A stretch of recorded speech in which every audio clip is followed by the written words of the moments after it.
मिरज पूर्व भागातील एरंडोली ते मल्लेवाडी या मार्गावर रात्री 9 वाजता एक म्हामडूळ जातीचा साप रस्त्यावरून जाताना आढळून आला.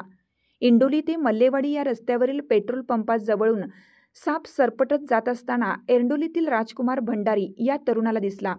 यावेळी यांनी तात्काळ प्रसंगावधान राखत वन विभागाच्या कर्मचाऱ्यांना याबाबत कल्पना दिली.